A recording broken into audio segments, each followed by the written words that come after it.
Hello hi నమస్తే welcome back to SR world మన ప్రయాణం. ఈరోజు మళ్ళీ పాలు ఇరిగిపోయినాయండి. సో షాప్ నుంచి తెచ్చిన పాలు తేడానో లేదంటే వేసిన గిన్నె తేడానో తెలియదు కానీ ఈ పాలు మాత్రం ఇరిగిపోయినాయి. అండ్ పాలను చూస్తుంటే అవి చూసి మమ్మల్ని నవ్వుతున్నట్టు అనిపిస్తుంది. ఎందుకంటే మీరు నన్ను ఏం చేసుకోలేరు, నేను ఇరిగిపోయానని. అండ్ మనం వదులుతామా ఆ ఇరిగిపోయిన పాలని పన్నీర్ చేసేద్దామని డిసైడ్ అయ్యాం. అండ్ ఒక క్లాత్ని తీసుకుని ఆ విరిగిన పాలని ఈ విధంగా వాటర్ను సపరేట్ చేసేసి అండ్ ఇప్పుడు ఆ పన్నీర్ని ఒక షేప్లోకి తీసుకొద్దామని ఈ విధంగా సర్కిల్ షేప్లోకి తీసుకొద్దామని దాని మీద బరువునైతే పెట్టేశాము.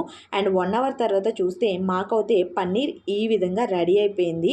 సో చూసారు కదా, ఇలా రెడీ అయిన పన్నీర్ని మేమైతే ఒక బాక్స్లో తీసుకుని దాన్ని ఫ్రిడ్జ్లో అయితే పెట్టేశాము.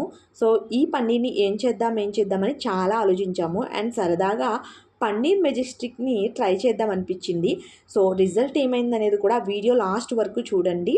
అండ్ ఈ విధంగా మేమైతే పన్నీర్ని చిన్న చిన్న పీసెస్గా కట్ చేసుకున్నాము. ఇప్పుడు ఒక బౌల్‌నైతే తీసేసుకొని అందులోకి కొంచెం కార్న్ ఫ్లోర్‌నైతే వేసుకున్నామండి. అండ్ చిటికెడు సాల్ట్, అదేవిధంగా చిటికెడు పసుపును కూడా యాడ్ చేసుకొని ఇందులోకి అల్లం వెల్లుల్లి పేస్ట్‌ని కూడా యాడ్ చేసుకోవాలి.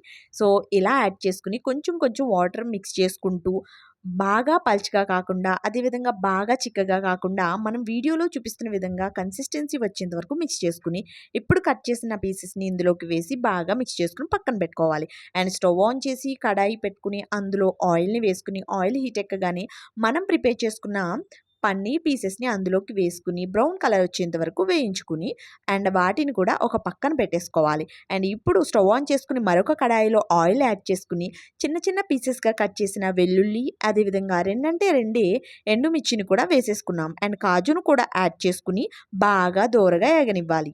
సో ఇలా వేగుతున్న ఈ మిశ్రమంలోకి మనం చిన్న చిన్నగా కట్ చేసి పెట్టుకున్న ఆనియన్స్ అండ్ చిల్లీని కూడా యాడ్ చేసేసుకోవాలి. వీటిని కూడా దోరగా ఏగనిస్తూ ఇందులోకి సరిపడేంత సాల్ట్, అదేవిధంగా కారంని యాడ్ చేసుకుని గరం మసాలాను కూడా యాడ్ చేసుకోవాలి. సో ఇలా యాడ్ చేసుకున్న తర్వాత బాగా మిక్స్ చేసుకోవాలి. సో ఇలా మిక్స్ చేసుకుంటూ ఇందులోకి కరివేపాకు రెమ్మలను కూడా యాడ్ చేసుకోవాలి. సో ఇలా యాడ్ చేసుకున్న తర్వాత ఇప్పుడు ఇందులోకి బాగా ఏగిన తర్వాత మనం సన్నగా కోసి పెట్టుకున్న క్యాప్సికమ్ పీసెస్‌ను లాస్ట్‌గా వేయాలి. అండ్ వీటిని జస్ట్ 1 మినిట్ బాగా ఏగనివ్వాలి. మరీ ఎక్కువగా ఏగనివ్వకూడదు. సో కొంచెం క్రిస్పీగా ఉన్నప్పుడే ఇందులోకి 4 టేబుల్ స్పూన్ల కర్డ్‌ను కూడా యాడ్ చేసుకొని బాగా మిక్స్ చేసుకోవాలి హై ఫ్లేమ్‌లో.